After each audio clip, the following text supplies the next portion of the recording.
पर हमारा भाई तो खो गया। कल से ही मैं डर रहा था, लेकिन आज सुबह सुबह उठने के साथ वो घटना जब आई तो बहुत ही दुख हुआ, बहुत ज्यादा दुख हुआ।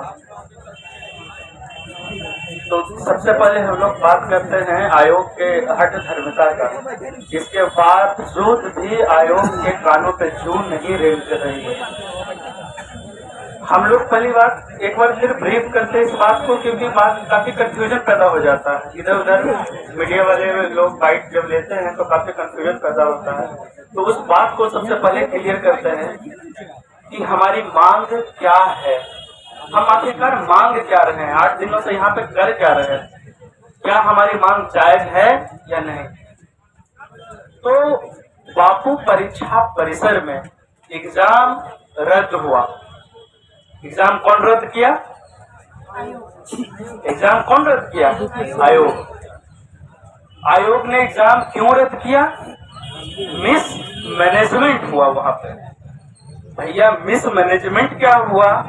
तो मिस मैनेजमेंट ये हुआ कि आप राजधानी में बैठ के, आप राजधानी में ही अपने सेंटर पे क्वेश्चन टाइम पे नहीं पहुंचा सके, टाइम पे बच्चों को क्वेश्चन नहीं बांट सके। एक डेढ़ घंटे तक हमारे भाइयों को क्वेश्चन नहीं मिला। तो वो बैठ के क्या करते हैं? इंतजार करते हैं। उसके बाद जब वो हल्ला करने लगे, अपनी मांग रखने लगे कि हमें क्वेश्चन दो, तो आप क्या नाम देते हो? उपद्रवी। तो वो, और उसके बाद उस जगह का एग्जाम आपने रद्द कर दिया, क्योंकि आपने बोला कि हम इस मैनेजमेंट हुआ। और कारण क्या दिए? अपरिहार्य कारणों से। ये पूछ सकते हैं हम लोग किसी व्यक्ति को, ये अपरिहार्य कारण क्या होता है? अपरिहार्य कारण क्या होता है? जब आप अभी तक आप लोग जाके पूछे उनसे, 8 दिन से हम लोग यहाँ बैठे हैं, मजाक बना के रखी है हम लोग को। कॉन्स्टिट्यूशन का एक वर्ड, एक लाइन हम लोग याद करके बैठे हुए, और सिर्फ याद नहीं किए, उसको जीना जानते हैं। आप क्वेश्चन लेट पहुंचाए, इसका जवाब दिए आप। क्वेश्चन आप लेट कैसे पहुंचाए? लेट कैसे पहुंचा क्वेश्चन? और आपके डीएम साहब बयान दे रहे हैं क्या कि क्वेश्चन कम पड़ गया था, और आयोग बोल रहा है कि हम उस पर कोई टिप्पणी नहीं करेंगे। प्रेस कॉन्फ्रेंस में चेयरमैन बोले कि हम उस पर कोई टिप्पणी नहीं करेंगे। क्वेश्चन कम पड़ गया। पहली बात तो हर सेंटर पे 100% उपस्थिति नहीं होती है, कहीं भी नहीं। 65% होगी, 75% होगी, मैक्सिमम 80% उपस्थिति होगी। आप तो 100% क्वेश्चन ले जाते होंगे, तो 65% बच्चे को भी आप क्वेश्चन नहीं बांट पाए। आपके पास बंडल ही नहीं है, और हमसे प्रूफ मांग रहे हैं। मुंह से ऐसा ऐसा शब्द आता है कि अरे मूर्खो, कौन तुमको ये से बना दिया यार। हमसे प्रूफ मांग रहे हो, लिटरली हमसे प्रूफ मांग रहे हो। हम एडमिट कार्ड और आधार कार्ड का फोटोकॉपी और पेन यही सब ले जाने में तो बड़ा ही रहते हैं। हम मोबाइल लेके गए कहीं किसी सेंटर पे, जो तुमको हम प्रूफ दें। कौन सा प्रूफ दे? हम तुमको मूर्ख बना रहे हो बैठ के हम लोग को। कौन सा प्रूफ? देखना बड़ा प्रूफ आंख के सामने घट रहा है, तो उसके बाद प्रूफ चाहिए तुमको। अब देखिए आयोग का कारनामा देखते जाइए, और हम लोग से जवाब मांग रहा है। बढ़िया से बैठे हैं, 8 दिन से जवाबें देने के लिए बैठे हैं। बढ़िया से आज जवाब देंगे, आप लोग के सामने देंगे, और आप लोग को हर एक सवाल पूछने का मौका दें। खुल के पूछिएगा, है ना, क्योंकि आयोग जैसा हम लोग चोर नहीं है कि जवाब देने में भागेंगे, आनाकानी करेंगे। पूरा सामने है, और हक से, सामने से, सच्चाई से आवाज आपका जवाब देंगे।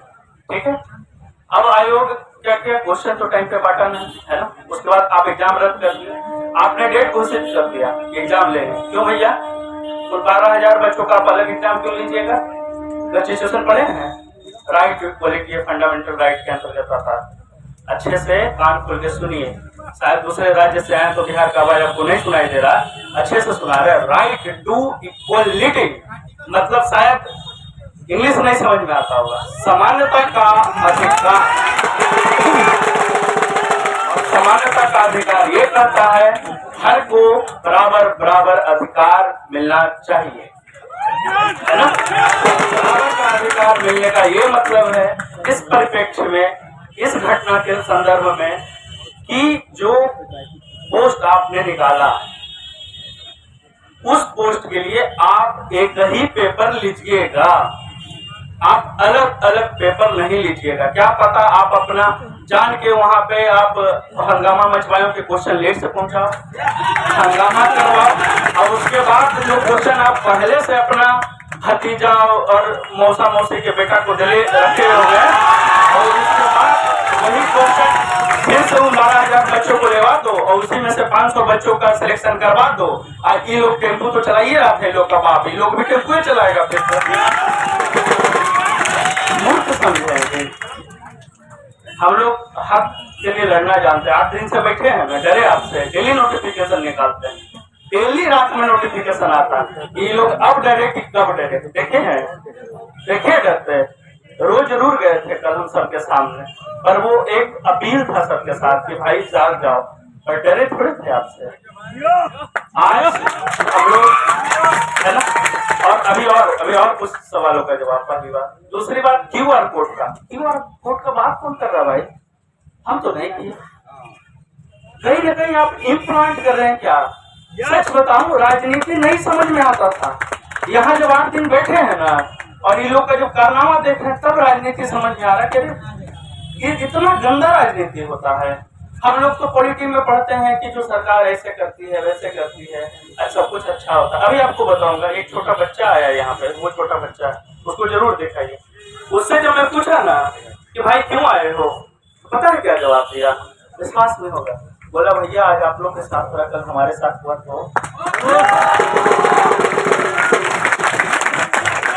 उसको समझ में आ गया, उस छोट बाल बुद्धि को समझ में आ गया, पर आयोग कितना मंद बुद्धि है उसको नहीं समझ में आ रहा।